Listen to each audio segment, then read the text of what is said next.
Welcome everyone to the Progressive Mind Show. We are glad we are here to serve our community. Today is another edition of Meet the Candidates, and we are excited to be talking to Alderman David Moore, who is running for the Secretary of State.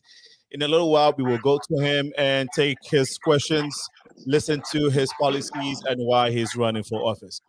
Pardon us for the slight delay in the show. My name is Alinko, and I'm your host this evening. Captain Mike will give us his segment. Right after that, we will be going into the discussion with Alderman David Moore. Today is May 18, 2022, and we are very excited to be bringing you this edition. Captain Mike is in the studios. Just want to make sure that he has the information ready with regards to weather, sports, and health. Captain Mike, can you take it from here? Yeah, we got it. How you doing, Cena? And well, we have been doing fine. We were just expecting the cold weather to take us by surprise. For me, it took me by surprise because I wasn't paying attention to the weather. But it's Chicago. We're used to it. I am sure that by next week it will get better. But you probably have some more details on that for us.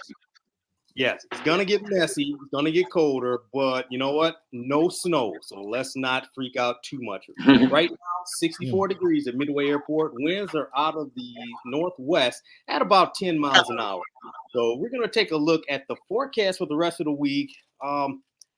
Not too bad starting out. Tonight, we're going to get down to 55 degrees. It should dry out. Tomorrow, a slight chance of rain. The sun is going to peek its head out, so a nice day. Go out and enjoy it tomorrow and Friday.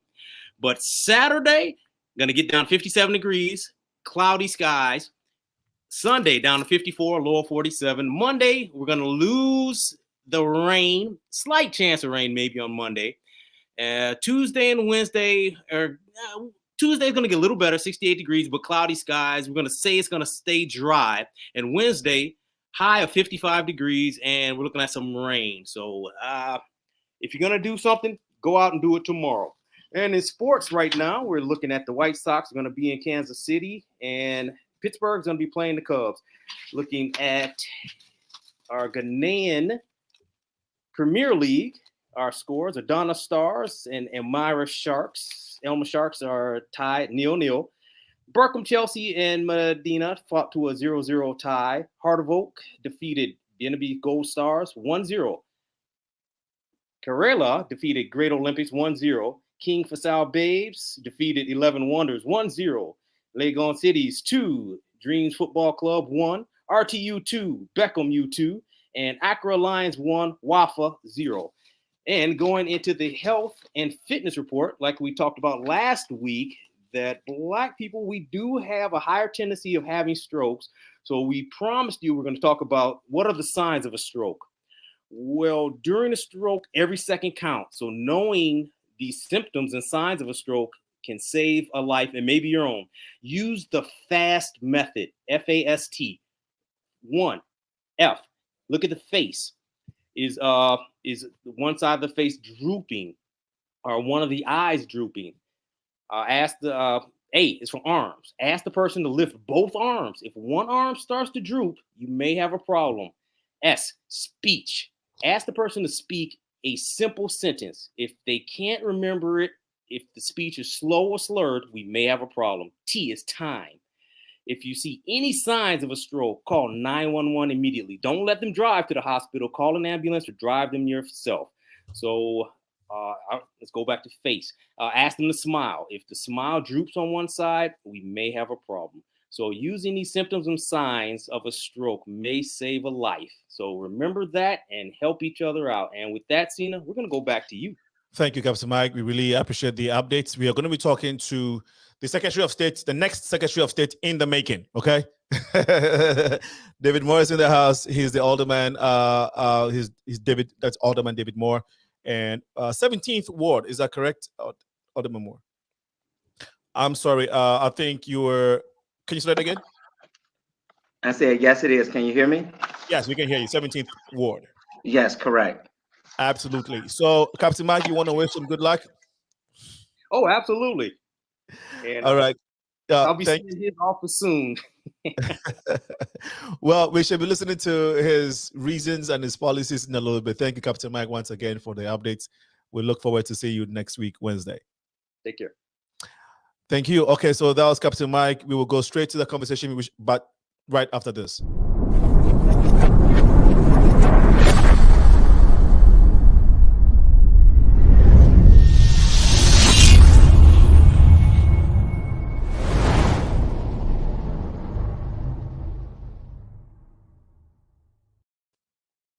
Well, once again, welcome. And Alderman David Moore, you're welcome to the Progressive Mind Show. This is your first time. We are glad to have you on this platform. I think the mute, there you go. You're muted. Oh, it went mute again. Okay, thank you so much. I'm glad to be here. I appreciate the invite. No, it's our pleasure to have you. I know it's been a long day. It's been a long campaign week, weeks ahead, past. But we're here now. And for those who don't know Alderman David Moore at all, just a little background. He has a very extensive background as a very accomplished man, but we'll just give you a little brief, and then as we go along, you will get to know more. So whether as a private citizen or a public official, David Moore believes no job is too small or too large for him to improve the lives of neighbors and constituents, both locally and statewide. The Inglewood resident possesses a rare combination of corporate experience, party survey, and passion for progressive change. Through Moore's work as a community organizer, political campaign manager, and public policy liaison, he has connected with people and issues in every corner of the state. Alderman Moore spent his childhood in the Robert Taylor homes before moving to the Inglewood and urban Gresham communities. Upon completing the Simeon Vocational High School, he graduated from Western Illinois University with a dual major in accounting and operations management. He earned his master's degree with emphasis in government studies at Loyola University, which is in Chicago. Again, due to time, we would have him tell us more about his background. Alderman Moore, what motivated you to want to run for the Secretary of State? Absolutely. First of all, I appreciate being here, but I tell people there are two people I keep my eyes on. Anybody who's saying they want to be a preacher and anybody saying they want to be an elected official. Because it's not something you run to, it's something you run from, because it's a calling on your life, because you're serving the least of us, God's people. And it's a calling, but what motivated me and excited me about this position was the same thing that excited and motivated me to run for alderman of the 17th Ward. And that this seat was a nonpartisan seat. You get to serve people regardless of political background, regardless of ethnicity, regardless of religious affiliation. You just get to serve people and make their lives better. And that's what excited me about running for Secretary of State. Thank you for that. I'm sorry. If you're getting an echo, we will try and correct it. Alderman Moore, how long have you been how long have you been in the office of the alderman of the 17th Ward? 7 years. Awesome. Yeah, I'm in my second term. Brilliant. Prior to that, you have been successful within in several Fortune 500 companies as an established accountant. You've worked with the Chicago Department of Aviation, Chicago Housing Authority, and served as a commissioner for Cook County Board of Review. Again, per your experience in Fortune 500 companies as a corporate individual, what drove you into public service, which ended you up in being an alderman? Absolutely. So after spending about almost 8.5 years in the private sector as an accountant and operations manager, depending on which company I was with, I ended up coming to the Department of Aviation as an accountant. And that's how I get in the public sector side.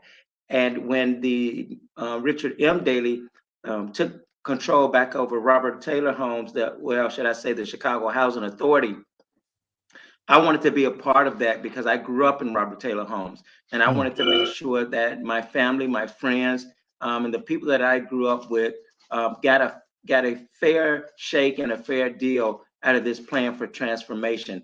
And I know on my end, when I went over there, I made sure I worked with the LAC presidents to make sure that they, got the proper communication, the proper information in order to make the right decisions for the residents that they were representing.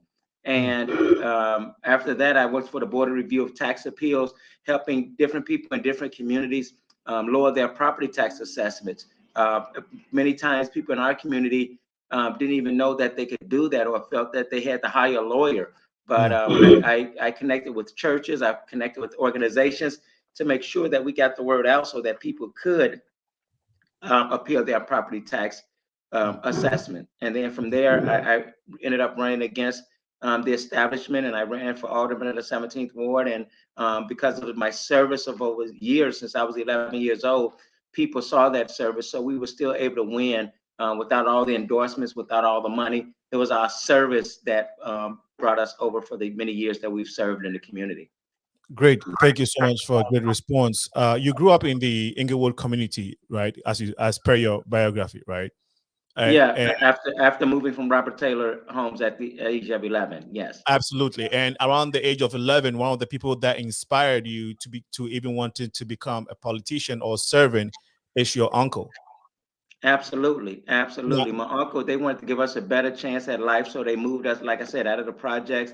And my uncle was what's called an assistant precinct captain, working to help people and get elected, different ward people, different mayors, different governors, all that. And he would pay me $5 to run up and down the street and put literature in people's mailboxes.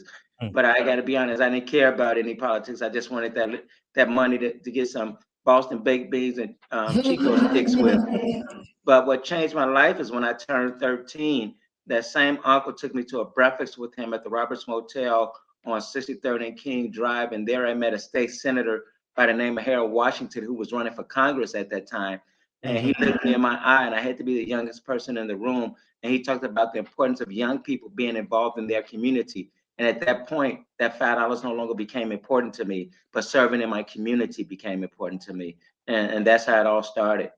Thank you for sharing. We will go into your policies and some more of the reasons why you're running, but I also want people to know who Alderman David Moore is growing up and what makes you as a man, which is going to transcend in your decision making when you get to that office, or if you do get to that office. And so, how significant has community, your neighborhood, the conditions in it shaped you? I mean, you spoke about your uncle. How significant is a healthy community, thriving one, important to young people and everybody that's probably listening to you now in not just becoming a politician, but becoming a great and responsible adult? Absolutely. What probably shaped me more than anything is the foundation of the church. I came up under the great leadership of the late, great Reverend Dr. Clay Evans. I served, that's why I was first exposed to service. I tell people you got to understand the difference between a public servant and a servant. A public servant is a person who does government work for money. A servant is a person who does work for the Lord. They serve regardless. It's them that whether they're getting paid or not, that's what they do. They serve, and that was my foundation. That's what shaped me and formed me. But as I began to serve, not only in the church but in my community, the importance of when you're involved in your community, you can have a voice and you can have an impact. You can begin to change the community. And I saw that at a very young age, and just keeping our block clean. But because we were keeping our block clean, the service that we would get from city government, the people that wanted to come to our block, and even in the surrounding precinct in which we lived in. And so making sure that as you see the conditions, like I have since I was 11 years old in some cases, where hadn't been any development in the ward that I lived in, should I say not much, that was a drive for me Mm. to make sure that I kept pushing when I ran for that automatic seat, and that's why I'm in the position now that we're bringing economic development to the 17th Ward community. Not about to, but we're doing it. We've gotten a new football field at Ogden Park, a new track field with scoreboard lights. We brought small businesses in, cafes and coffee shops into the 17th Ward. We got two developments that's coming up with shops and stores that sit down restaurants that people want with the help of State Senator Jackie Collins on her lead, but also with my support. We have the metro station coming to the Auburn Gresham community. I've probably spent more money on roads and curbs than any other alderman in the city council. I've been able to get streets fixed that were not repaired in 40 years. And so it's these things the things that you're able to do for a community, but while doing all those things, while at the same time having the knack to get young people involved, giving them a voice and a seat at the table like never before. That drives me more, so they can see that their government is not so far away Mm. that they cannot reach it, that they can be a part of it and have an impact. Thank you so much. One thing also you didn't mention, which I noticed in that neighborhood, is the Whole Foods store that's now there, because I don't think that a couple years ago it wasn't there, and I think that Whole Food just came out 5 years ago. Yeah, around 2016. It's actually it's in part of my Inglewood community because it's 5 aldermen that touch Inglewood. It's Okay. not in my ward, so Okay. but it's still was a benefit to my communities. And Community. unfortunately, it's been on the news lately that they're about to pull out of the community. But we're Wow. working with the developer, Alderman Stephanie Coleman is, but all of us, because it's bigger than just one ward. It impacts the entire community. So we're working with the developer, Leon Walker, to make sure that we get another store in there that who wants to be in the community. Thank you so much for sharing that, because a lot of people don't know how big Inglewood is and the fact that it has what 5 aldermen, like you said, right? Yes, So this absolutely. good. Thanks for sharing that. Now how is it? How is your family doing, Alderman Moore? Everybody's fine. Thank you so much Awesome. for asking. How's yours? Well, everybody's doing great, and we just trying to cope with the Chicago weather, but everybody's That's doing. it. I understand. I understand. Thanks for asking. It's been how has the race been for you so far, running in terms of the Secretary of State race? Yeah, like many people who are not part of the establishment, Mm. people who cannot be bought, people who fight for the people and are connected to the roots to the community.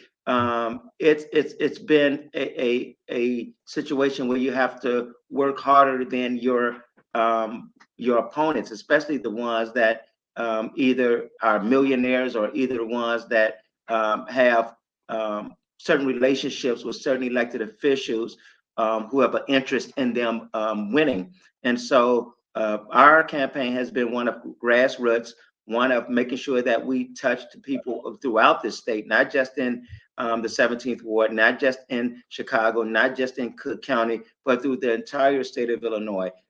When we circulated our petitions, we got signatures from across this state. People in St. Clair County did a petition drive for me. People in Peoria did a petition drive for me. Decatur and Danville did a petition drive for me. DeKalb did a petition drive for me. So we were throughout the state and had great support from grassroots people who care about good government. And so that's the type of path that we've been on since May, and it's probably the longest campaign that I've ever been a part of, whether running or helping others, because the primary has been pushed back to June. Most people are used to the primary being in March, and so it's been a different type of race, but one that has been rewarding the same because of the many of people that have come out to support us.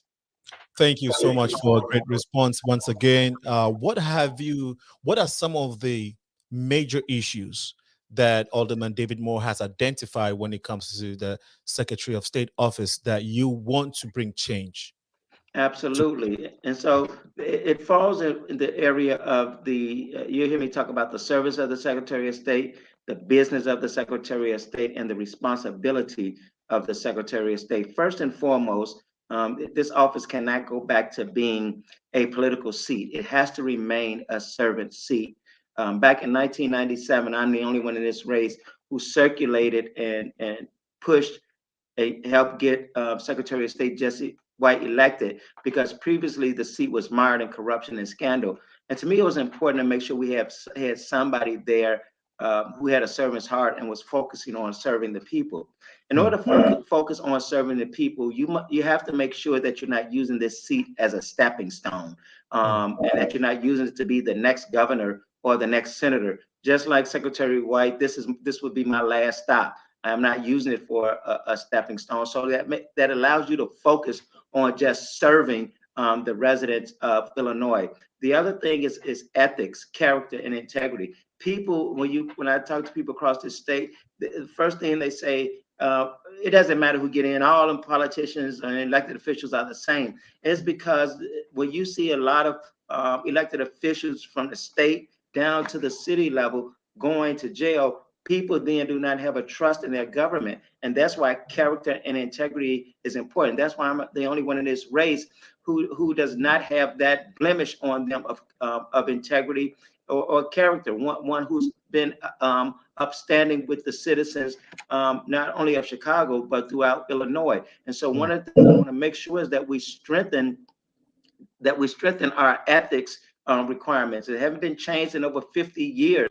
And we have to strengthen those requirements to make sure that the reporting extends not only to us, but making sure that we're not enriching our spouses, not enriching our family members, and not enriching our friends, but the focus on serving the residents. The other part that's critical and is important as you're doing that, that's the first and most important thing. But when I grow across people, they say, we're tired of these high fees.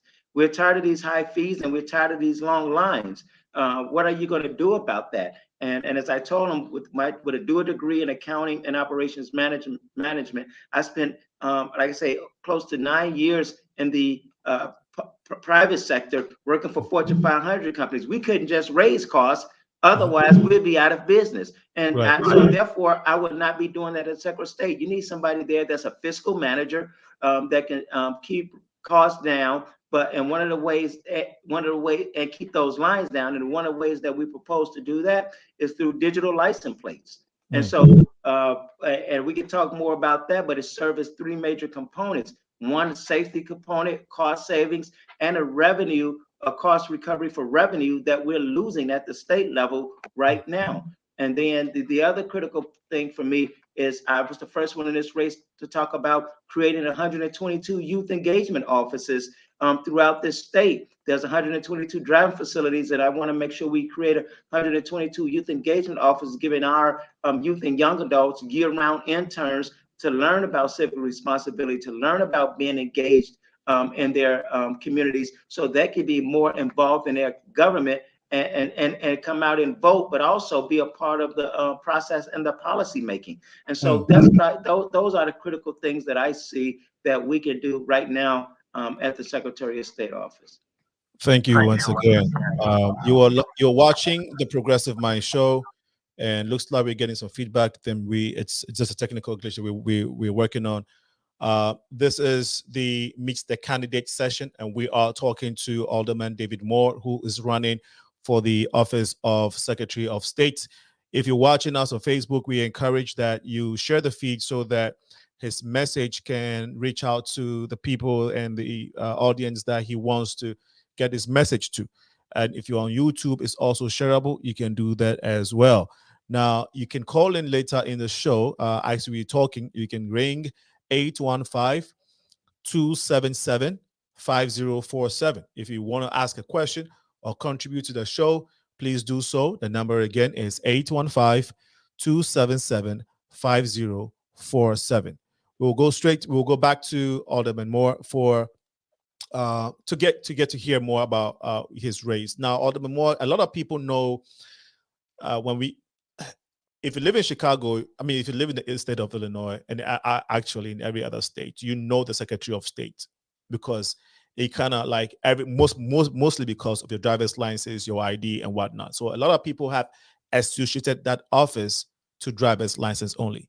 Can you please help educate us on what some of the other functionalities of that office? I'm sorry, because of the feedback. So but you're good now. You can speak now. We can hear you. Okay, I think one of the most important ones outside of the Secretary of State in terms of driver services, a lot of people do not know that the Secretary of State is also the state librarian, and that's a critical function over well over 4,000 libraries in the system. And so what you want to make sure we're doing is making sure that we use our libraries as community connectors.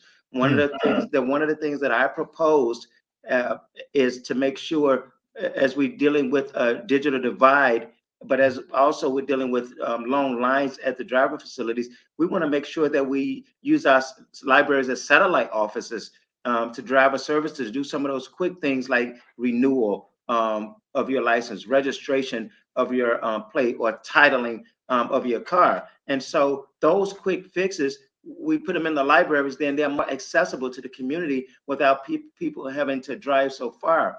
Also, we want to make sure we, again, as we're using those libraries, community connector, making sure that we are helping our returning citizens. Gwinnett County, Georgia has a program whereby they have a build program to help, a library build program in order to help returning citizens build their businesses, because most of them, when they come back from society, one place they're comfortable being is the library, and they can go through a 6-month program to learn how to start and operate their own business, therefore becoming back part of society.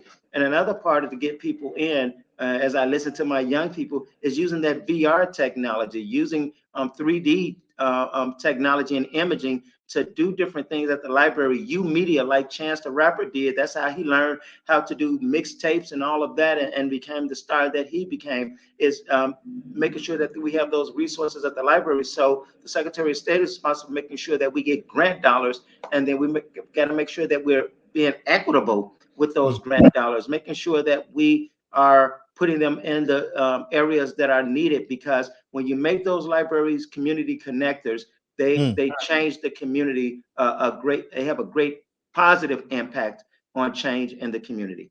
Absolutely. And you also help curb violence and crime in the county, in the city. Mostly we know that it's prevalent in Chicago, but definitely what you talked about helps to curb that situation, right? At least in Chicago and Cook County. When it comes to that. And it's taking place in East St. Louis. I mean, it's taking place throughout this entire state. Parts of Danville, parts of Decatur, the same carjacking situations that we're dealing with in Cook County, people are dealing with down in southern, eastern, western, and northern Illinois.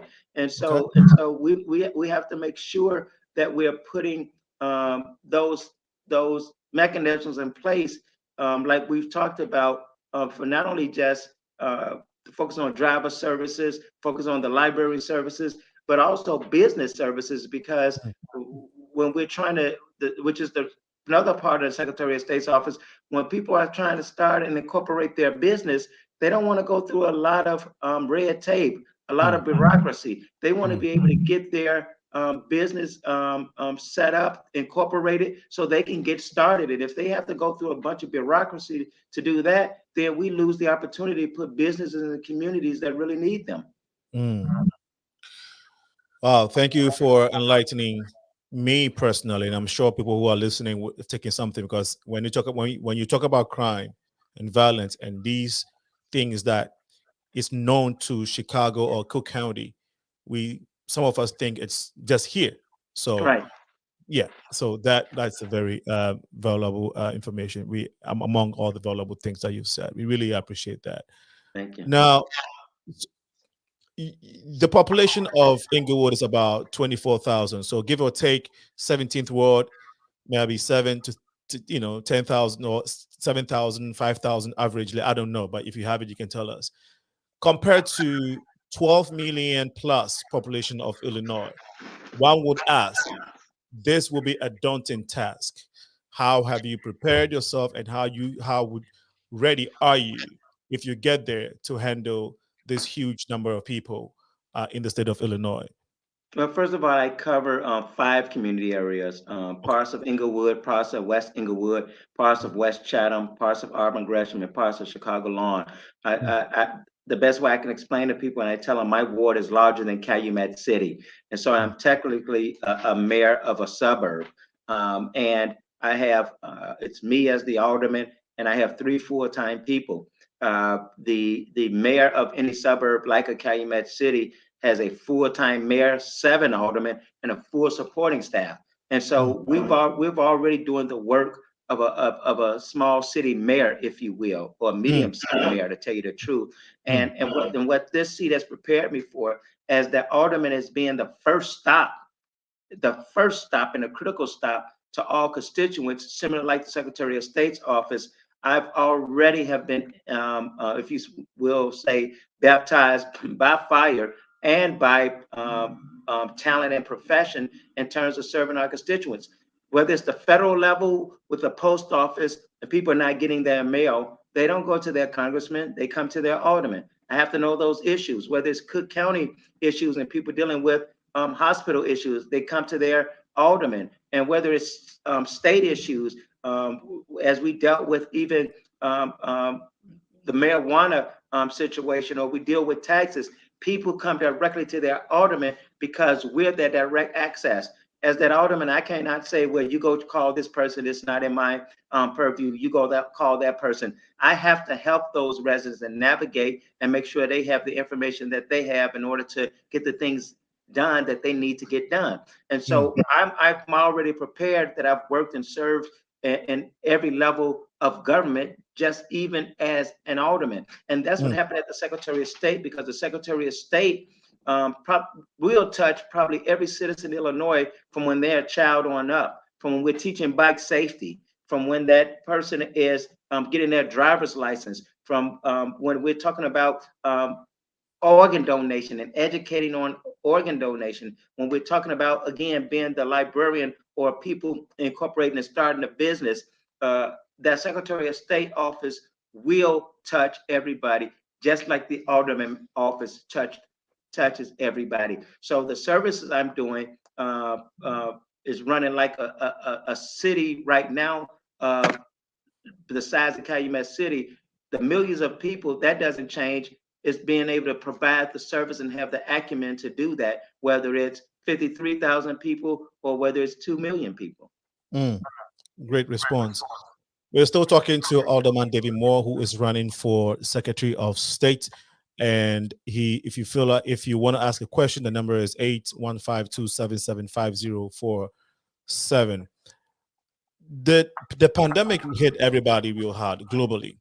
In the state of Illinois, people had challenges during 2020, 2021, when it came to sticker renewal of driver's license, all of that.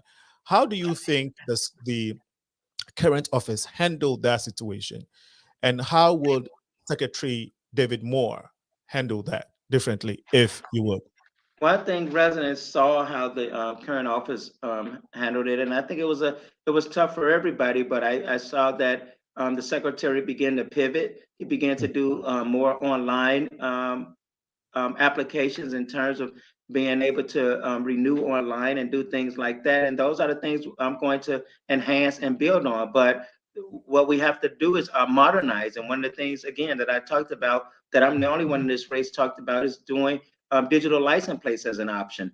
These digital license plates right now, what I talked about, it could serve as a safety mechanism, a cost savings mechanism, and a cost recovery for revenue. From the safety standpoint, you can, if your car is carjacked or stolen, that digital license plate can read out stolen on it, and that can, then the police or someone that's seeing it, a citizen, can call in and report that, and therefore we can apprehend the offenders quicker and begin to hold them accountable instead of you having repeat offenders. But what I like about it, 90 to 95% of the people, if something would happen, there's a 90 to 95% of chance that offender will be caught. So guess what it serves more than anything? It serves as a deterrence from even committing the carjacking. And so that's what I'm excited about. But here's the great part about it for the question that you asked. You wouldn't have to go into the Secretary of State's office. Using this application, you'll be able to renew your registration. You'll be able to renew your driver's license, and you'll be able to do titling on it as well without coming into the office. So therefore, keeping those lines short and making it easily and more accessible to you. But just as we do that, we talk about it's a cost savings over about $250 over a 5-year period. But also from a revenue standpoint, so we won't have to keep increasing fees, we have a lot of uninsured motorists on the street. And this license plate would display if you're uninsured. So it's, again, you don't have to go do spot checks. It'll show it, and that revenue that we're losing from thousands of uninsured motorists, we can begin to get that revenue into the state, but at the same time saving taxpayers a lot of money. David Moore, thank you so much for a great response. I was going to ask you about the rate at which drunk driving and the rate at which driver's license is issued, and safety on our roads.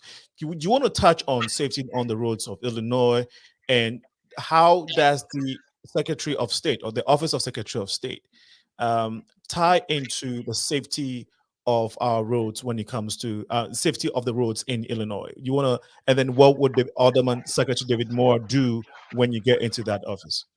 Absolutely. So one of the things, there's a program called Breath Alcohol Initiative to make sure that people who are drinking and driving, especially, are there's a equipment to make sure that people are not putting off their car when they are about to get on the road. And so that comes from that's a big piece of it. But the other big piece of it is people texting. And so as we begin to not only inform and keep communicating and having people not text, we got to come up with some mechanisms and some ways that if people are driving and they got that phone in their hand, just like with the breathalyzer program, that your car will not start. And so I think there's people out there that we can bring in from a technological standpoint, that if something is sensed that you're driving and texting, that, your car won't start, it won't come on, just eliminate people from driving. And we could tie that in probably to the digital license plate platform from a technological standpoint, I have no doubt. And so, well, if we keep doing that, we keep putting the information out and encouraging people and to not drink and drive, keep encouraging people not to text and drive. Those elements of communications, constant communications, become important, especially for our young people, and teaching them that, so they'll be safe on the roads and everyone will be safe. Thank you again for a great response. I appreciate it. You talk about technology a lot, IT, which is the future. A lot of corporate entities, Fortune 500 companies like the ones you've worked for, have incorporated IT, which is boosting their growth, which is making them more efficient. It's increasing revenue. You don't necessarily see that in government entities. Why? Most times people sometimes fear, just like in the private sector, but especially in the government sector, feel that when you bring in technology, that people are going to lose their jobs. And you have unions that are strong and saying, hey, you know what, we don't really want to lose workers. But just like I gave the example of making sure that we use our libraries as satellite offices, all you're doing is you're shifting people. So you don't necessarily, although you're advancing your technology, you can begin to shift people in different areas because they're number one. Not only are there areas where people have limited broadband access, but there are people like my mama. She's not going to use it, and so she's at an age now, and some people say, "I'm just not going to do it. I just want to be and go in the traditional way." Well, Right. I want to, although if my mom want to do it the traditional way, I want to make sure that it's effective and efficient for her, and that she's not, having to drive so far and stand in a long line to do anything. Yeah. And so when we talking about technology, doesn't mean that somebody's going to lose their job. It's a way that we can retrain and retool people so that they can even learn new applications that can probably advance them even beyond the Secretary of State's office, or elevate them within the Secretary of State's office as you have attrition within it. Wow. Thank you. That's a very great point. Running the office of the 17th Ward in Inglewood, and also campaigning to become the next Secretary of State of Illinois, is not a small job. Not at all. How early do you wake up, and how late do you go to sleep? What? You must see the bags under my eyes. Well, That, before we went live, I was feeling sorry for this man. I'm like, yeah, you look like there's a lot of work that you were doing. So tell us.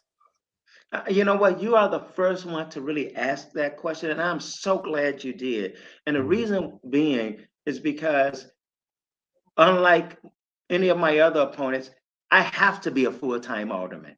Many offices in government, certain offices in government, no matter if the person missing, they're going to run themselves because they have people there who's been there for years that's really running the office anyway. Right. But being alderman, I have to be present. My constituents want to see me when I'm talking about making business decisions about bringing development in here. My chief of staff nor any of my two other assistants can make that call. I have to be available to my community. Just yesterday, it's funny that you said that. Unfortunately, it was in the news where a young lady was visiting a part of the ward, and she got killed. And I had to go. I was supposed to have been going downstate, but I had to, push something back because I had to go visit that family. And so I have to be present as an alderman. So yes, I still have to drive my ward. I trust my I trust my staff, and they do a great job. But I have to be able to put my eyes on my ward myself. So waking up at 3 or 4 in the morning to start my day, and going to bed at 11 or midnight, sometimes 1 in the morning, is just a part of what I do right now. It says I have to be a full-time alderman and a full-time candidate. But you know what? We have not missed a beat in our ward. It's cleaner as it's ever been. Again, we're bringing economic development here, but at the same time, I'm able to go downstate and touch the people in St. Clair County, touch the people in Knox County, touch the people in Adams County by Quincy, Illinois, to let them know that, hey, yes, I'm running for Secretary of State. We're going to win this race, and let them know that you're going to be a partner in this with me. Absolutely. Absolutely. And thanks for sharing. And as you go about these things, you're only human. So what gives you the inner strength to keep going even when you feel tired? My spiritual foundation more than anything else. I don't know why this thing saying my battery is low because I'm plugged in, but my spiritual foundation more than anything else. Give me 1 second, if you don't Okay. mind. I do Absolutely. apologize because I don't want to lose these. Yes, no worries. We are listening to Alderman David Moore, who is running for Secretary of State, and he has been talking about why he's running, what he intends to do. And we are also learning more about his background, who this man is, what he stands for, and of course, what he intends to do when he comes into power. We'll take a short break. When we come back, the conversation with Alderman David Moore will continue. But remember, don't go too far after this, because right at 7 p.m., Attorney JENETIA Marshall, who is running for Cook County Sub-Circuit Court judge, will be here, and we shall be talking to her. So we shall be right back after this short break.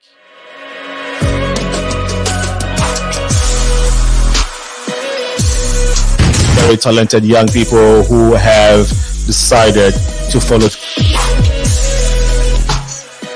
Then another year it starts again. Well, this is different.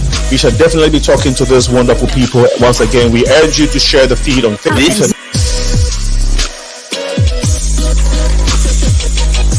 Hi there, I'm Faida, and today we're going to be talking about the African diaspora in Mexico.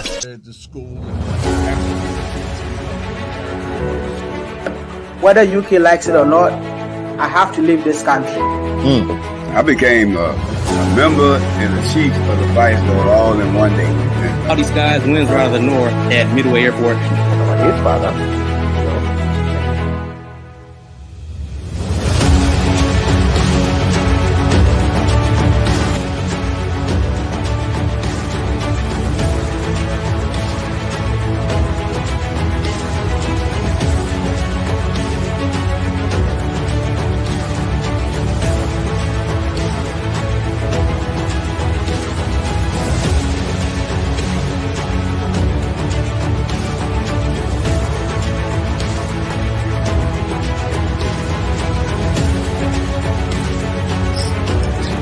Rice and beans. Okay, kids, we have had to come to an end of this beautiful set. So we are tired. It's not about this. This is the inside account of a week that brought the Rainbow Nation to its knees. Right. Essentially trying to inculcate into this.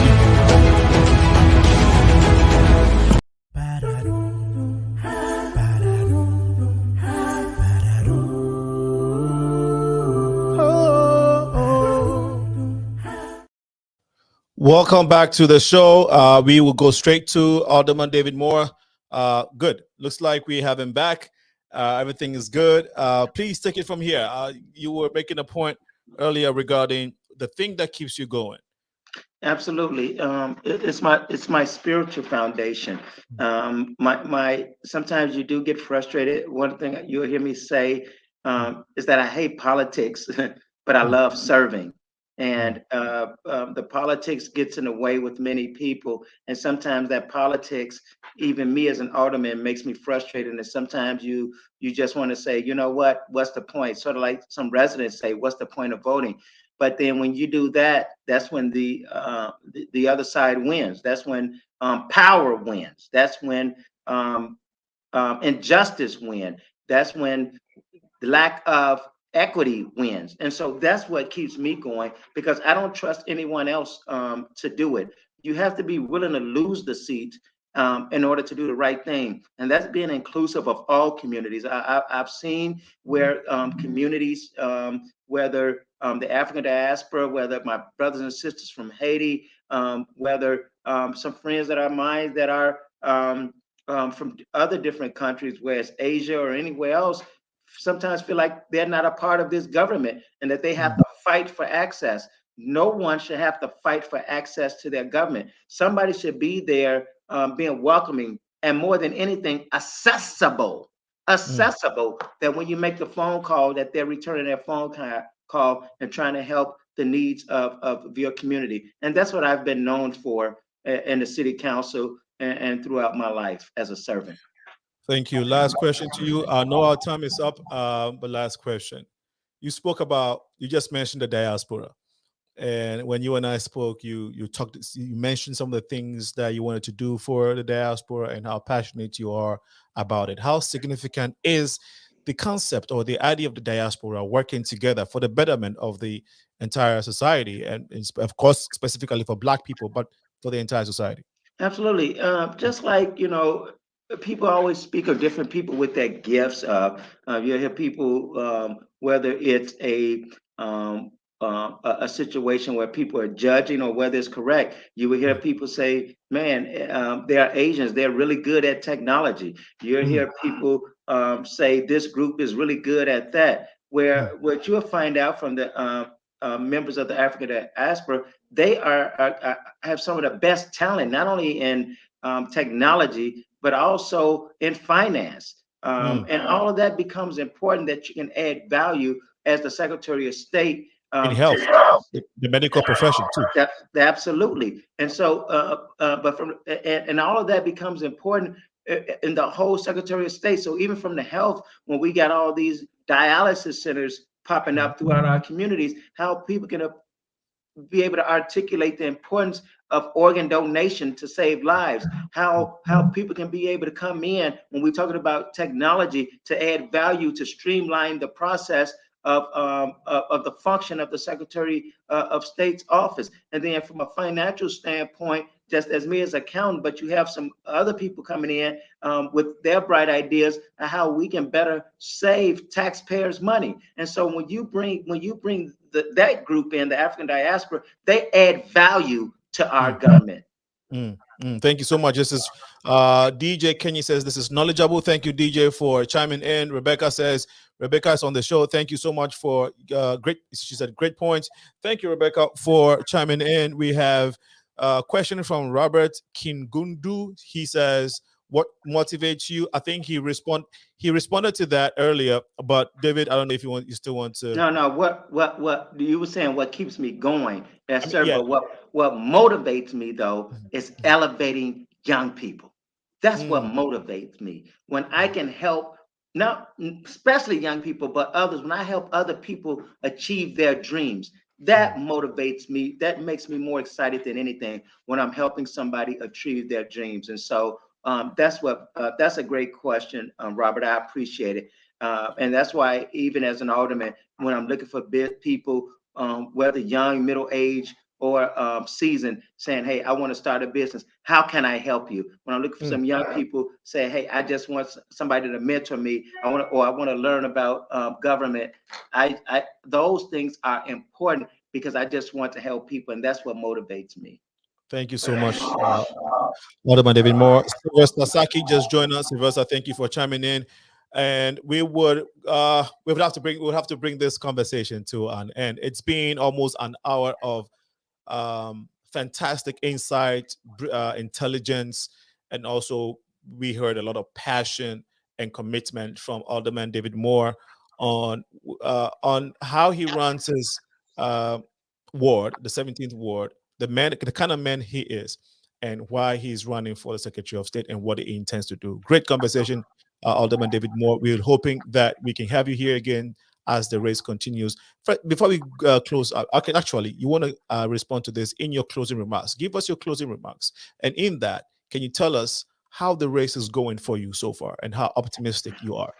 I am very optimistic. This race is going great. It's still a tight three-way race between the candidates, and it's about us getting our voters out and us reaching those voters to get out. There are a lot of undecided people out there, and so if people feel that Illinois deserves more and not less, then they want David Moore for Secretary of State, and they can contact us by going to our website to volunteer or donate at moreforillinois.com, www.mooreforillinois.com, or call us at 773-846-0289 to get involved. And so again, at 773-846-0289, it's important that we keep this seat a servant seat for the people, and not go back to being a political seat and a seat as a stepping stone for individual aspirations. Thank you once again, Alderman David Moore. Well, to all our audience who chimed into this program, this evening episode is titled Meet the Candidate, and we'll be doing series of these this month, the following one, and then hopefully the month after that. We hope that you took a thing or two from this conversation. He's giving you the information where you can follow up for more details or information.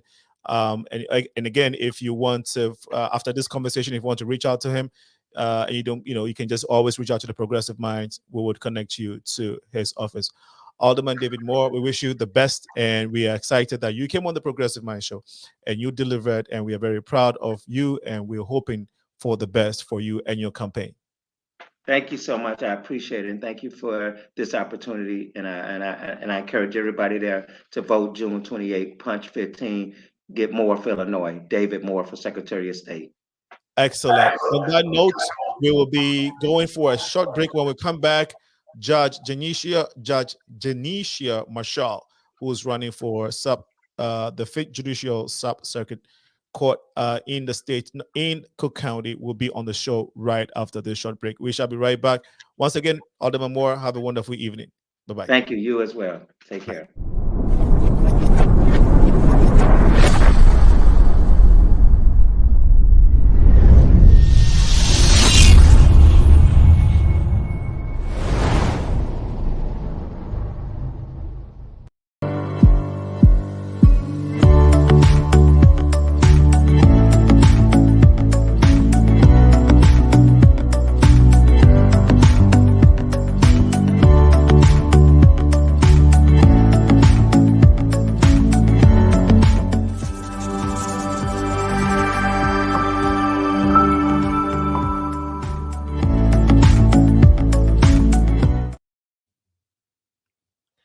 Well, we are back to this platform, and we are waiting patiently to receive Genetia Marshall, Attorney Genetia Marshall. She will be in the studios in a little bit.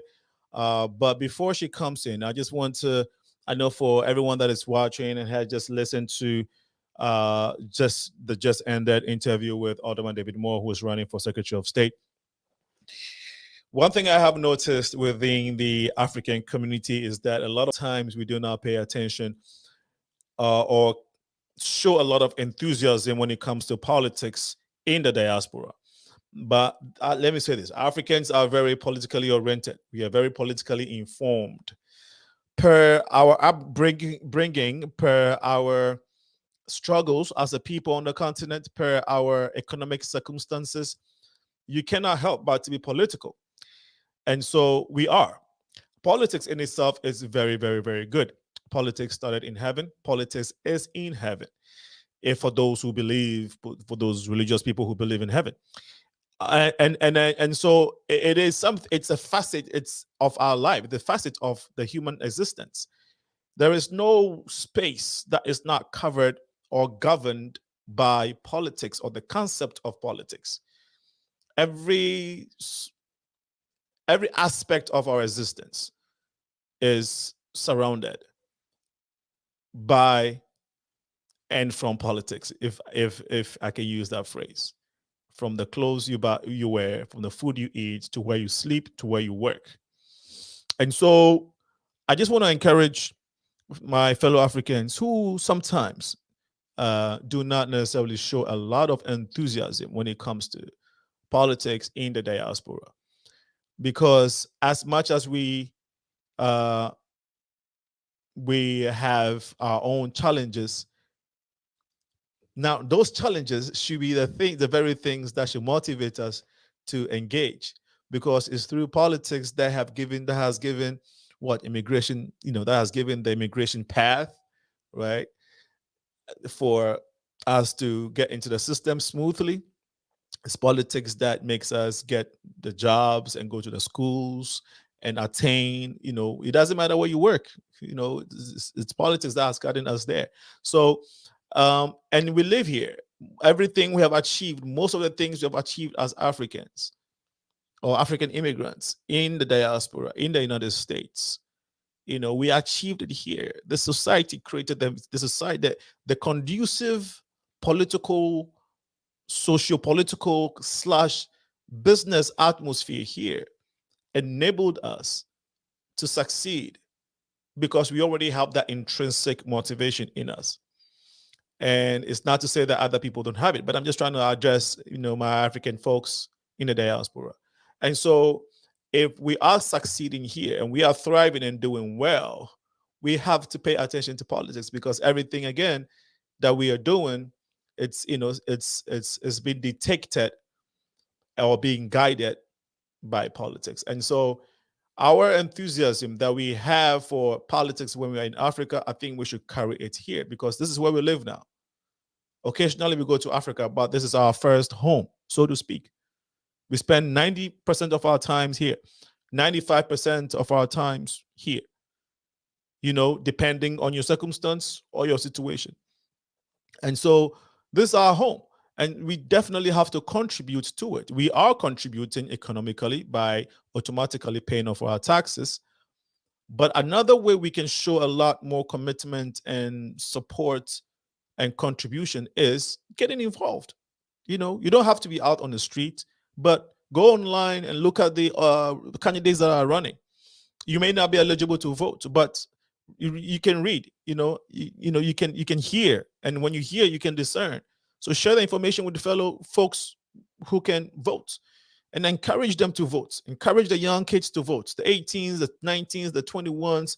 Encourage them to get involved because it is that important. And I think that we have to start paying attention to this.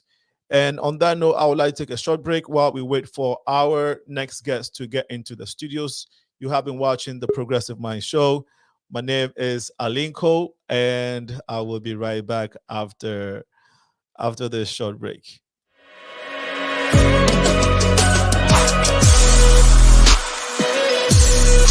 Very talented young people who have decided to follow.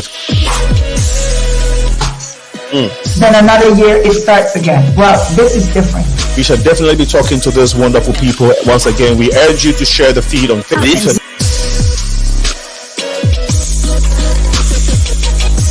Hi there, I'm Faida, and today we're going to be talking about the African diaspora in Mexico.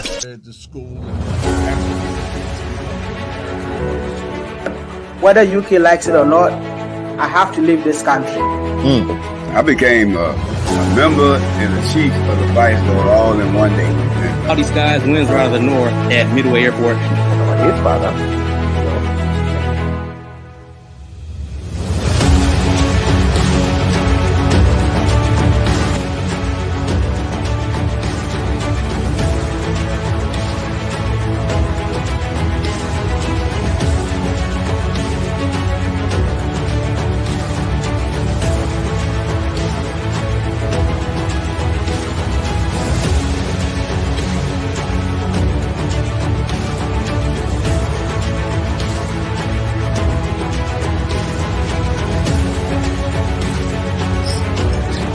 Rice and beans.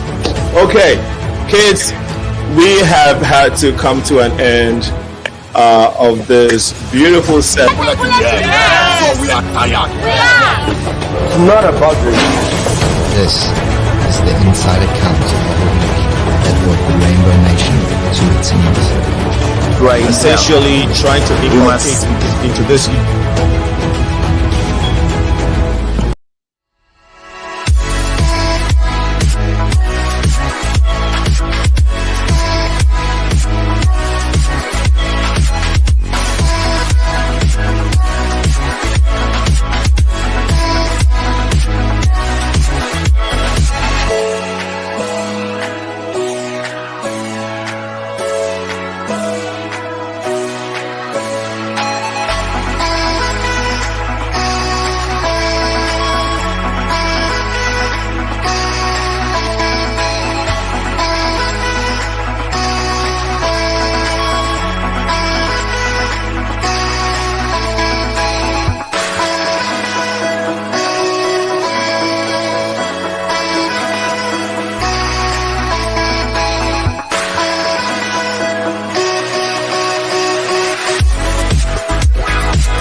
Welcome back again. This is the Progressive Mind Show, your #1 community building platform in the entire globe.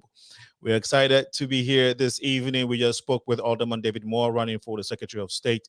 In the first half of this show, we will be going straight to our next guest, who is in the studio with us. Her name is the beautiful Attorney JENETIA Marshall. Attorney JENETIA, how are you this evening? I'm great. Hi, how are you? We and how are are all the wonderful. listeners out there? Everyone is doing fine, and we are very excited to be seeing you this evening, Attorney.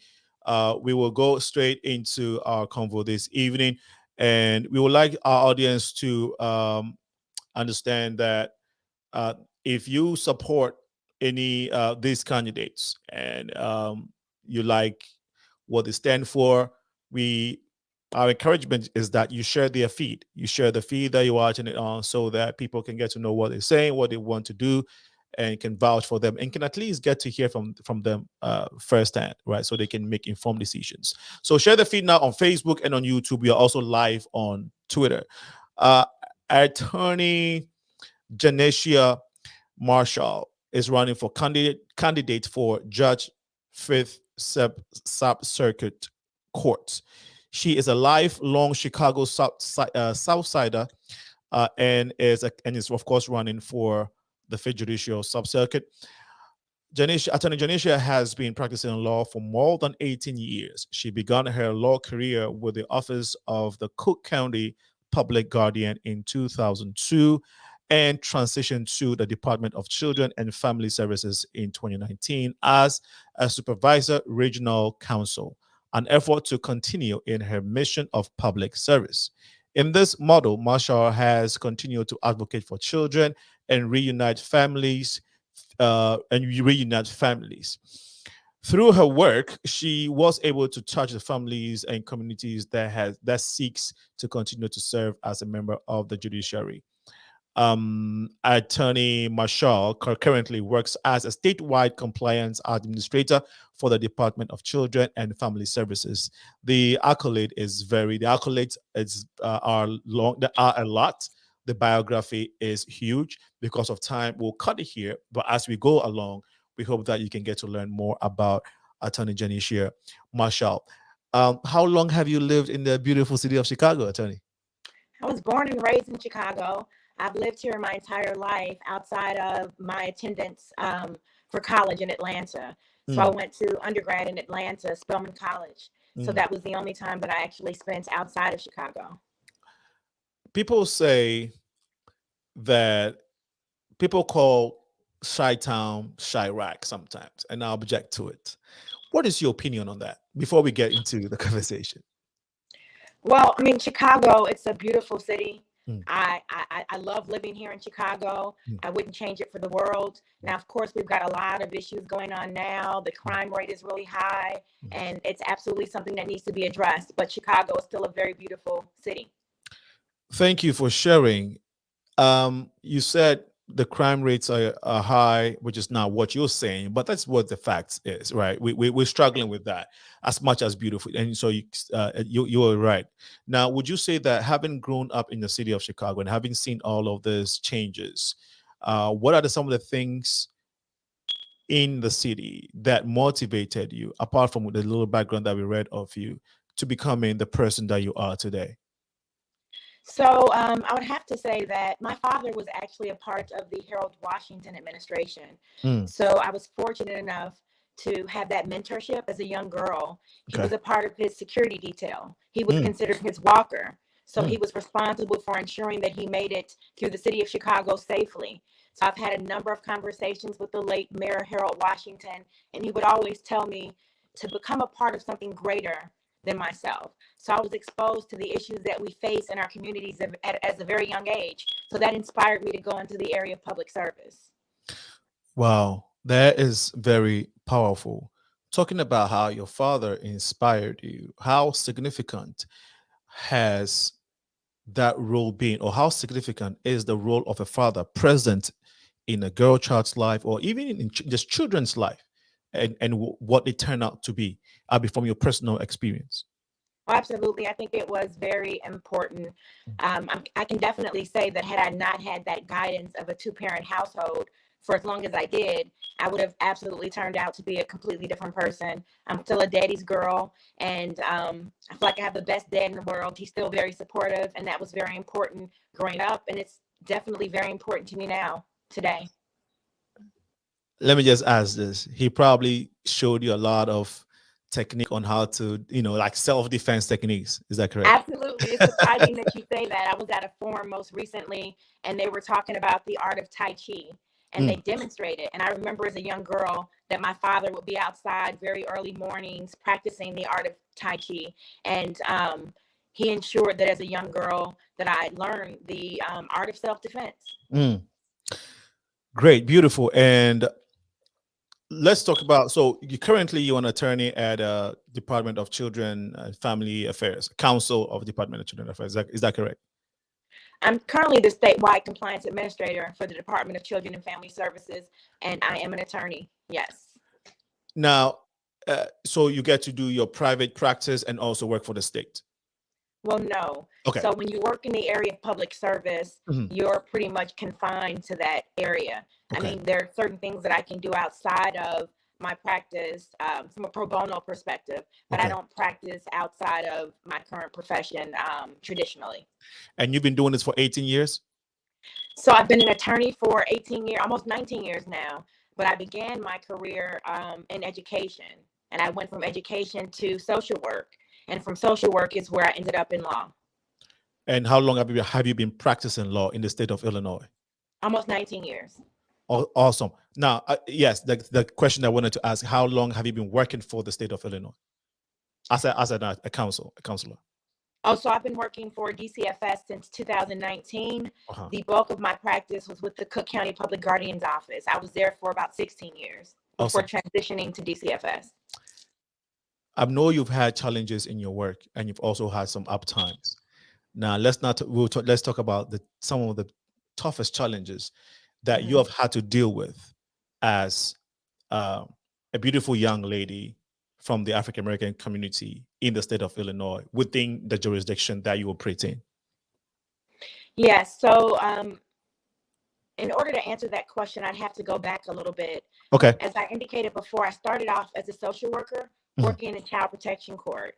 And it was there that I felt like the majority of the litigants there were African American. They were people of color, and there weren't many attorneys. There wasn't much representation that looked like that.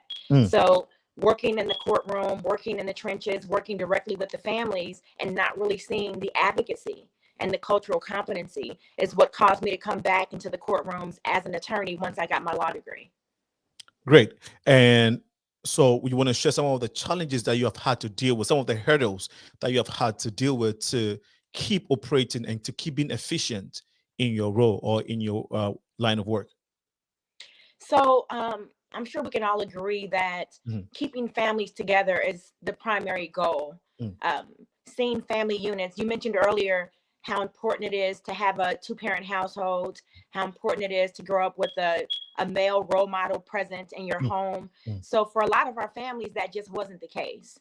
So a lot of our families were faced with issues related to economic struggles, poverty, domestic violence, mental health, substance abuse. So dealing with those issues and working with those families, I mean, it was tough. You saw kids who were taken from their families because the families weren't able to provide the love, the care, the nurturing, the financial resources. So watching some families broken apart due to their inability to care for their children was very difficult. So it's very important to me to ensure that reuniting families was the primary goal. In child protection court, best interest for the children is something that we as a court system look at.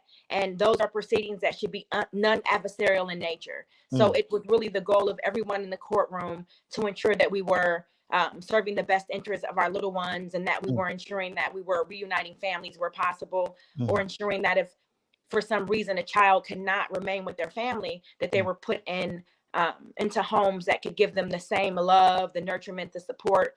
So it was difficult watching families, being torn apart with the inability to give them the resources they needed to keep the families together. So I would have to say that was probably one of the biggest struggles. But there were also some great times. There were a lot of families that we were able to help.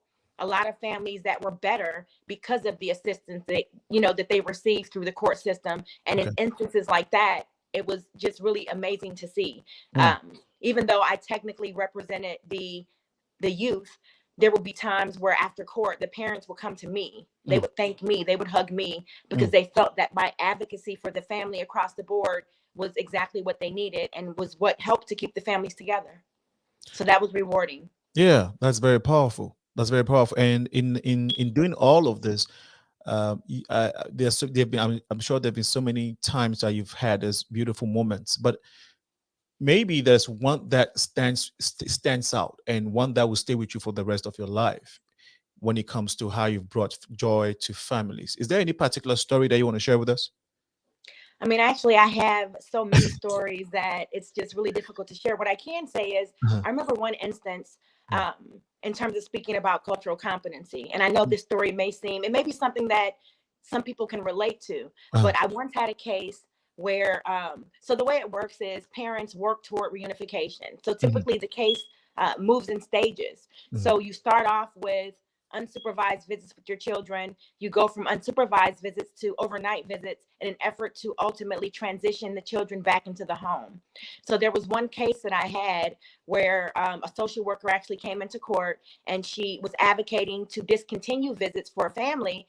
And she based this on the fact that during one of her visits, she observed the mother to give her baby a chicken bone as a teether. So the mother took the chicken bone. She had actually brought snacks and toys for her children. She had brought lunch, and a part of that lunch, it was chicken. So she had a baby that was probably about 10 months old. And during this visit, she took the bone and she gave it to the baby to teethe on. So the worker came into court and she relayed to the judge that she felt like that was a risk factor and that the parent didn't understand the risk inherent in her baby chewing on a chicken bone as a teether. And the mother so eloquently shared the fact that she grew up using chicken bones as a teether. As a child, she chewed on chicken bones as a teether. Her grandparents gave her mother chicken bone as a teether, and she couldn't understand why this social worker frowned upon that. And she felt like it was something that was inherent in the African-American culture. And what she expressed to the judge, she said, I understand that there are definitely risks inherent in allowing my child to chew on a chicken bone. But she said, I couldn't afford a teether. She said she had enough for lunch. She had enough to buy a $1 toy for her 5 children. And so she couldn't buy a teether. So she had to make the decision to say, you know, what can I do instead? And she remembered growing up that she would be given chicken bones to use as a teether. So what she explained to the court, she said, you know, I ensured that there was no gristle. I ensured that there was nothing that the baby could choke on. So I really don't see, you know, what the issue is. And I think that's one area that we can look at related to cultural competency. There were a lot of things that were brought out in court that were inherent in certain cultures. And I think that's something that as a court system, you know, we have to recognize, we have to accept, and we have to look at it and know that if there aren't any risk involved necessarily, that just because it wasn't something that we grew up doing, it shouldn't be something that's frowned upon, and it shouldn't be something that parents are penalized for. Thank you so much for sharing. Are these the things that keep you going in your profession? Oh, definitely. Again, thank you so much for sharing. If someone, me for instance, I'm not a lawyer. There are few lawyers around, and so first of all, congratulations for the feats and for everything you have attained for yourself and for the society, the community. We are very proud of you, and it's very powerful.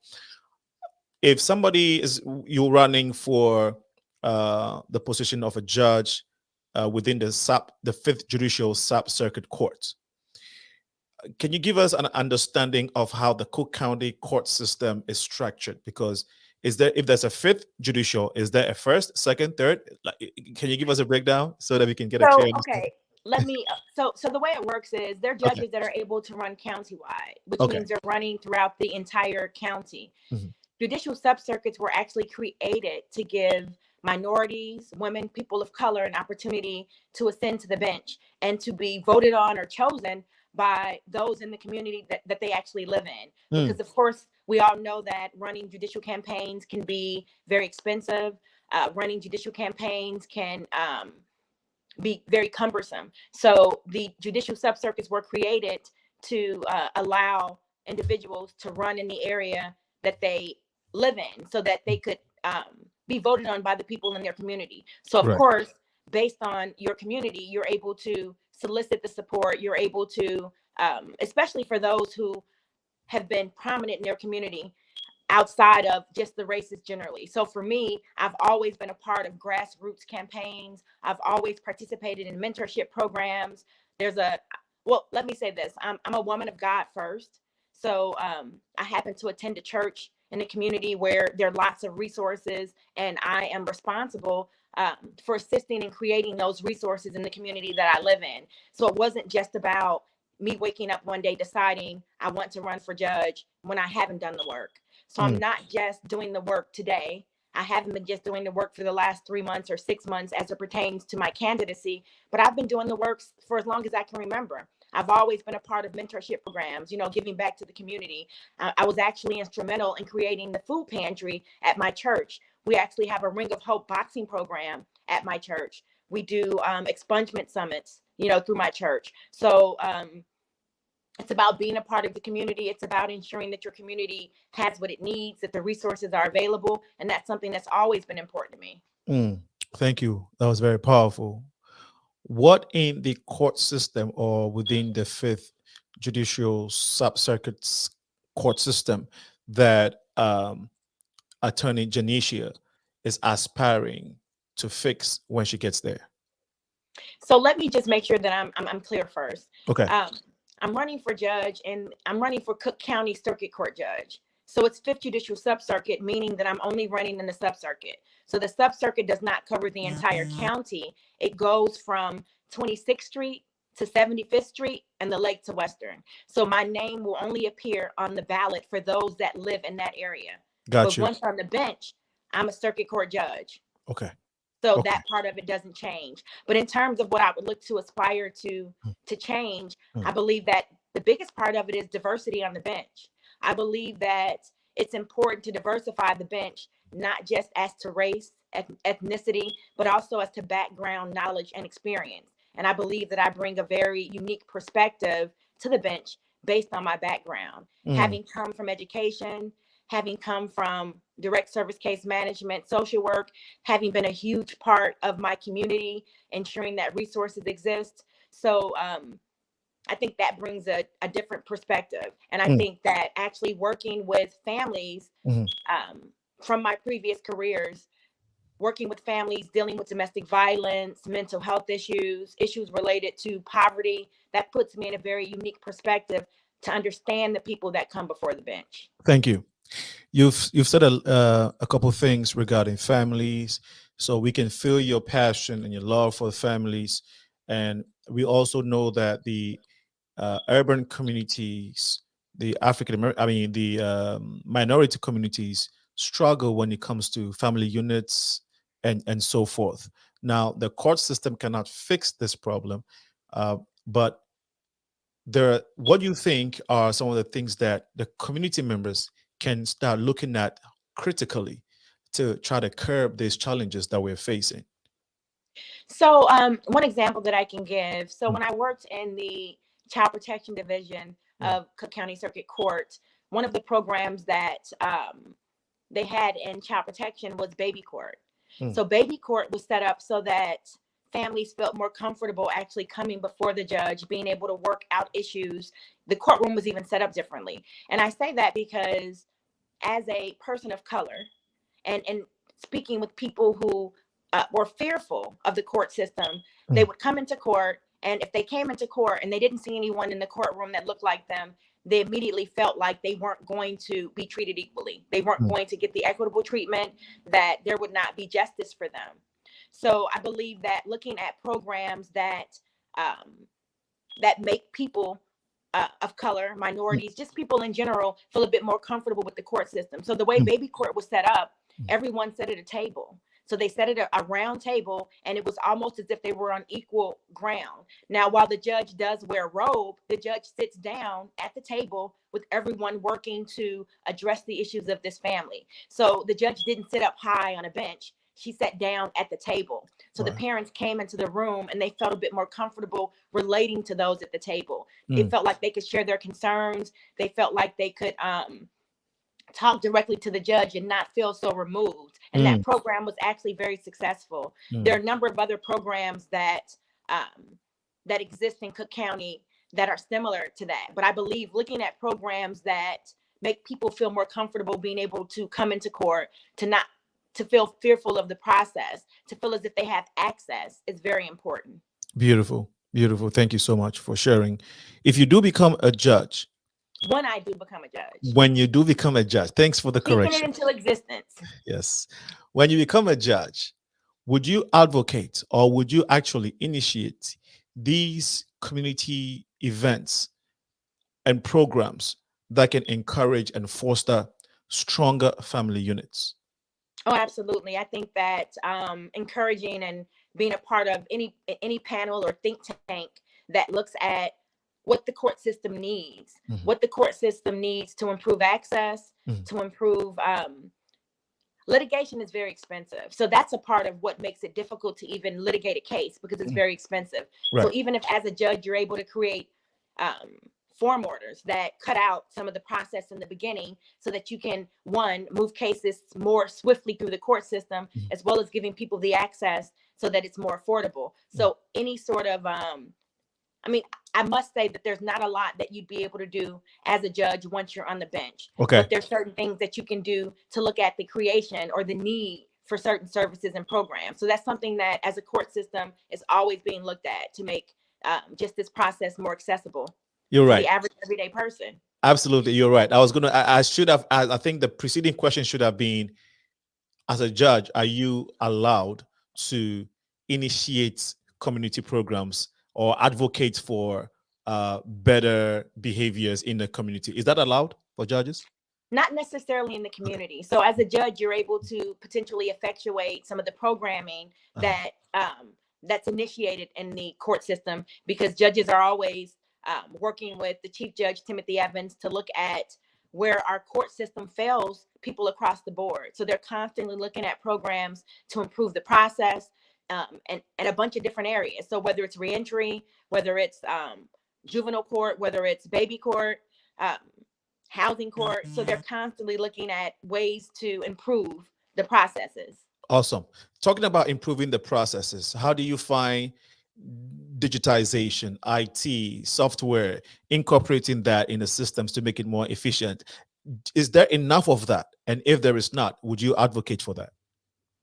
Well, I definitely think that with the pandemic, that's really forced the hand of the judicial system to try to be more creative with coming up with ways to work through this process. Because, of course, when the pandemic initially started, there weren't really many in-person hearings, and it affected a number of different courthouses, and it affected child protection in that because the cases were moving a lot slower, it slowed down the reunification rate. So children were kept out of their homes for longer periods of time because the courts weren't able to hold hearings. They weren't able to hold in-person hearings. Parents weren't able to visit with their children as often as they had been visiting prior to the pandemic. So that slowed down the reunification process. So I think that technology being infused, not necessarily by choice, but as a need, has shown us as a judiciary that we're able to continue with this mode or this form of holding hearings. I think it's made the process more efficient. I think that while there may be some kickback from it, there are a lot of people now that see that that's actually something that's very helpful. I remember when I was in child protection court, they'd actually put into place digital courtrooms. So they weren't using court reporters. They were digital courtrooms, and they started it as a pilot program. It never took off and reached all the courtrooms, but I think it was very helpful when it was being used. So it's definitely something I'd advocate for if it allows more access, greater access, less expensive court proceedings. So anything that makes this process easier, that gives more access to people, that will put people in a position to be able to be more comfortable appearing before judges. Lots of litigants say that while it may have been difficult in the very beginning, navigating the process, that they actually feel more comfortable on the screen and not necessarily being in a courtroom with people that they view as professional or people that they believe are against them. Sometimes people come into the courtroom believing that all those that are there are against them and that they have no chance. So I believe that it makes it easier for people to, appear before the judges. Absolutely. You were listening to one very smart, intelligent lady. You can feel it, you can hear it, and not just that, the passion for people and for what she does is there. This is Attorney JENETIA Marshall. I don't know why you didn't add attorney to your name. You should add attorney. The audience should know that they're listening to one Attorney Marshall. Okay, but anyway, she first that was time just using your streaming system, so I wasn't sure how it actually show up. Oh, okay. That was just by the way, anyway. But yeah, you're listening to Attorney JENETIA Marshall, who is running for the 5th Judicial Sub-Circuit Court in Cook County. And we will take a short break. When we come back, we would take a few more questions. We would get a few more responses from the questions that we have for her. And then if you want to ask a question yourself or commend her, one way or the other, you can use the number 815-277-5047. 815-277-5047. It's 7:34 p.m. Central Time. This show is being carried by Afro Star Radio. It's an online Pan-African radio station on the East Coast. Afro Star Online Radio. It's full of reggae, full of good vibe, 24/7. We shall be right back after the short break. There is a cry. Aglo, Aglo, Aglo. Aglo Bolingbrook Lighthouse is a network of caring women. We are a dynamic global movement with a single mission to see God's purpose fulfilled on earth as it is in heaven. Our mandate is every nation touched and every heart changed for God. We invite you to our prayer meeting every Saturday and breakfast meeting held every last Saturday of the month from 8 a.m. to 9 a.m. via Zoom meeting. For more information, please contact Dickness Rebecca Modi at 630-297-1471 or Reverend George Ofe Ado, our advisor, at 630-414-9505. We look forward to having a refreshing time with you in the Lord. Thank you and stay blessed. There's a cry in my heart.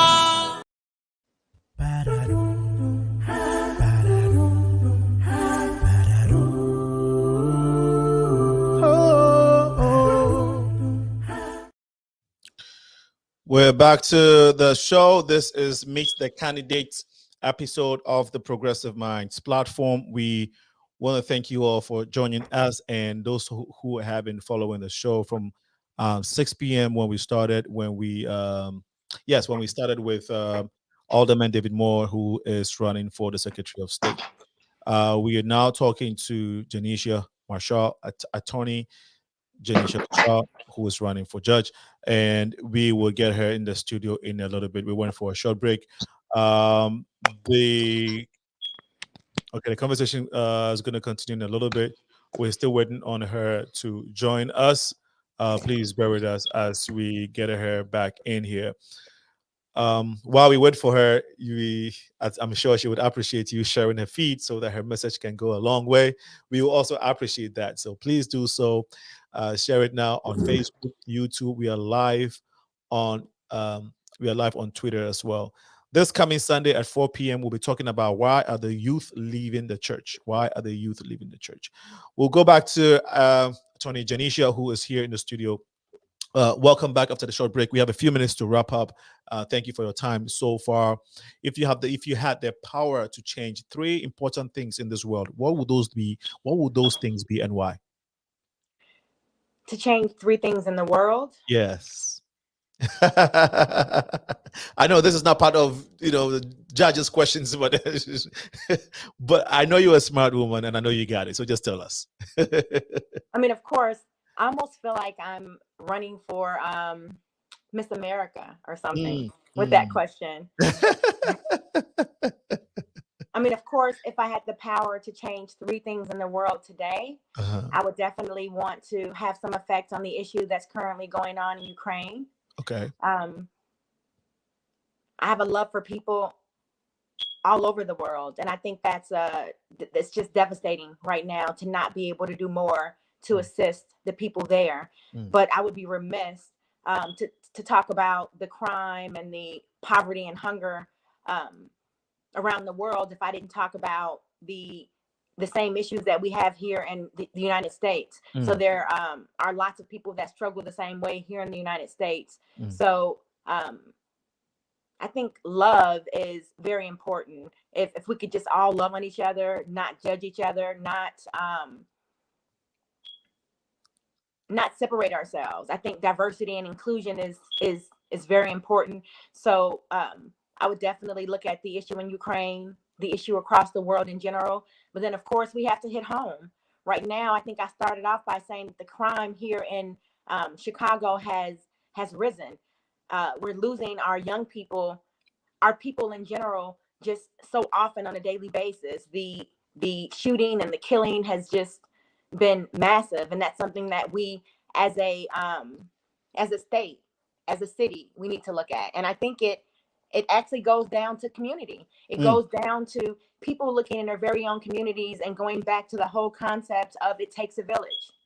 So if I could change anything, I wouldn't want to see anyone hurting or hungry or feeling as if there's no justice. So I think that, and I know it probably sounds corny, but it doesn't. There's a reason why about people. I love all people. I love that. There's a reason why I asked you that question. But before that, I'm sure judges are not allowed to run for pageantry shows, but you know, when you said you felt like you're running for Miss America, yes, hopefully they can allow judges to do so that right, beautiful judges can. I want to wait. Yeah. They should do. They should allow judges to do that, so that pretty judges can also feel wear the crown and feel But there's a reason why I asked you that. If I'd asked you, what would you like to change? Change in Chicago or in the state of Illinois, maybe Cook County, right? It would have taken you straight there because this is your domain. But I put you in a different domain, right? I put you out in the world. But then you brought it back home, which tells me and others listening that your heart is what you walk your talk, right? Your heart is in your work. And so thanks for sharing that, because you brought it back to the issues that are concerning, the issues that are pertaining to regular people and the things that you're working on on a daily basis. So really, really want to appreciate you. How is the race? I actually get calls. What's really ironic is because I do pass literature, I'm getting calls on a daily basis from people, real world people, everyday people like you and I, who are facing issues. And I even get women who call me and say, I just need a mentor. I just need somebody to talk to. And I wouldn't have even expected people to call me as often as they do, but they call, they have questions. It's even basic everyday things. And they're things that you would think they would have resources for or access to.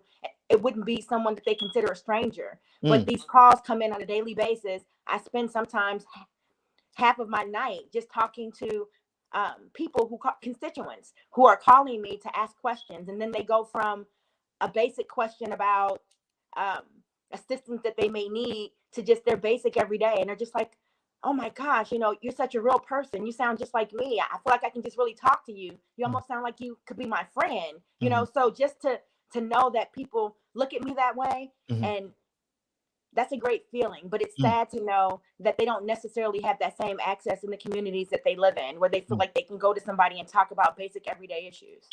Beautiful. How is the race going for you so far? The race is going very well. It's difficult because while I do have a passion for people, I don't have a passion for politics. And I don't believe that judges are politicians or should be politicians. I think that judges should be so far removed from that idea or that concept of politics. And it's unfortunate that that's kind of what it boils down to, and there's really no way around it. So the campaign is going very well. I feel really, really good about it. I actually get people who call and want to pray for me, which is amazing.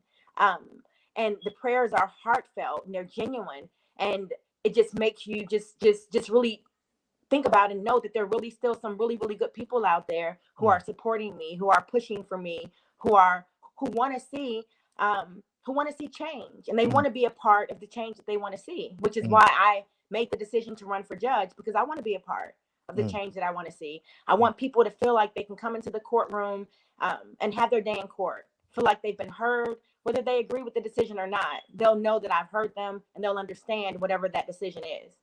That is powerful.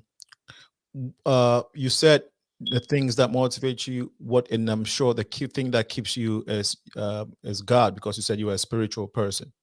Absolutely. Okay.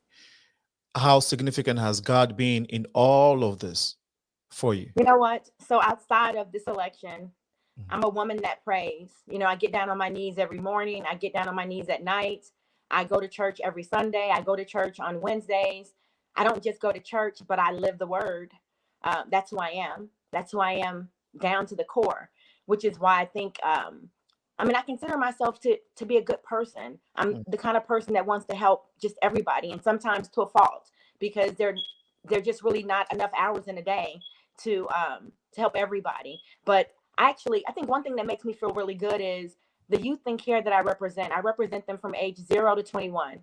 I have clients that are 30 and older who still call me, who still reach out to me on Mother's Day. I felt so great this past Mother's Day. I got 14 calls and about 7 texts from past clients who still reach out to me to tell me just how instrumental I've been in their life, and how without me having been there to advocate for them, they wouldn't be where they are today. I had one of my clients who's she's 27, and she just graduated from grad school this past weekend, and she invited me to her graduation. I went to her undergrad graduation, and she kind of reveres me as a mother figure.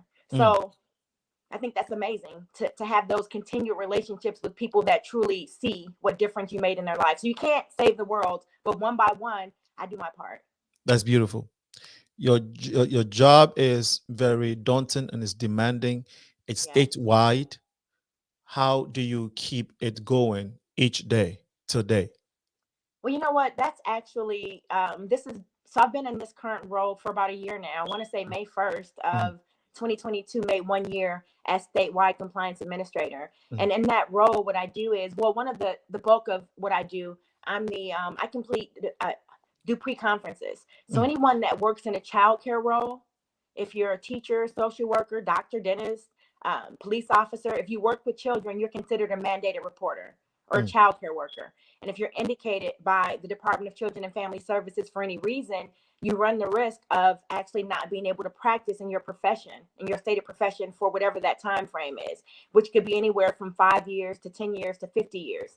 So think about having gone to undergrad, gotten your undergrad degree, having gone on and gotten a master's degree, a doctor's degree, and then for whatever reason, you're indicated by DCFS.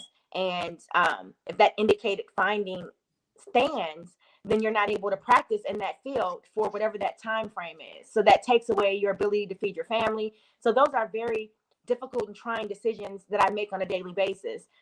But my primary goal is to, one, ensure that children are protected, but it's also about protecting due process rights of mandated reporters and childcare workers. So they're very difficult decisions. It's a very difficult job, but someone's got to do it. And I actually think that I'm walking in my purpose, and God put me there for a reason. Powerful. Has family been very supportive? Oh, I can't even say just my church family, my biological family, my friends, everyone has truly come together to support me. And the love that I feel is just, it's overwhelming. It's overwhelming. The support has been overwhelming, and I appreciate it every day. I thank people every day. And I don't know what I'd do without them.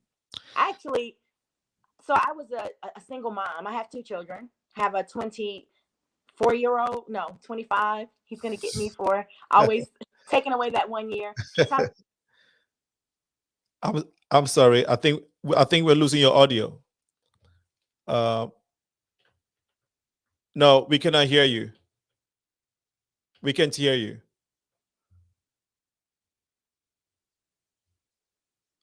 We still can't hear you. We still can't hear you. Yeah, we can hear you. Can you unmute yourself?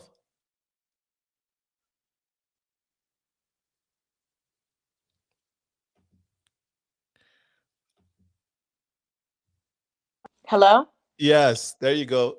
Oh, okay. So I don't know what you missed, but I said I was a single mom. So I raised a 25. Well, my son is 25 now. My daughter will be 16 next week. Okay. And so it helps me to appreciate what it means to parent as a single parent. Okay. Great. Well, so yeah, thank you for sharing. And good to know that your family has been very supportive, and we're really appreciative of. I mean, we're really glad that you came on to share your aspirations, your goals, and why you're running. If anybody wants to ring and encourage or ask a question, 815-277-5047, 815-277-5047. We're about to wrap up the conversation this evening on the Progressive Minds. And let's get your last words, Attorney JENETIA. Let's get your last words on this platform to your audience, to anybody who'll be watching this interview later. What is the one thing that you would want them to know about you that you haven't said yet, or anything that you would like to emphasize on that should help people to want to go and vote for you? I've devoted my entire career to public service, and I believe that the ultimate form of public service is becoming a member of the judiciary. I think that I bring a very unique perspective to the bench, having worked with the very same families, working in the trenches that I would be providing decisions for on a daily basis. So I think that oftentimes people go to the polls and they don't vote for judges because they don't know them. So this is my bid. This is my goal, to give you an opportunity to get to know me. And if you'd like to get to know me better, you can go to my website. It's www.marshall4judge2022.com. You can give me a call, 773-270-2740. And outside of that, I will say, you know what to do. Punch 192. I'd love your support. When are we looking forward to Punch 192? So June 28th, 2022 is the election day, but early voting starts on June 11th, and that'll be throughout the wards across the board. May 19th is the first day of voting, and that's at the Super Center downtown. Well, we have had a very great time with Attorney JENETIA Marshall. Earlier on, we had Secretary of State, David Moore. We hope that you got enough from these two candidates, especially now that we're talking to JENETIA Marshall. And we hope that it motivated you to look at them and vote for them. 192 is the punch number. Is that correct? That is correct. Okay. Well, madam, thank you so much, Attorney JENETIA. I'm tempted to call you madam because I'm trying to be casual now. Because do I look old? I know I'm getting to the end of the show, so my mind is taking me to that casual moment where I'm at ease. At ease, right? Okay, but no, on a more serious note, we really want to appreciate you, Attorney JENETIA Marshall, for coming on the show to share your aspirations, share your vision with us, and to let us know more about who you are, where you're coming from, and where your true heart lies. We really, really appreciate that. To all of you who watched the show and contributed, I know a lot of you. Well, we had about 200 viewers at some point, and we really appreciate your participation and your involvement in this decorum. We are looking forward to seeing you next week, Wednesday. This is the Progressive Mind Show. This is the platform that builds our community by having conversations as these. The exchange ceremony is coming off June. We needed to make this announcement.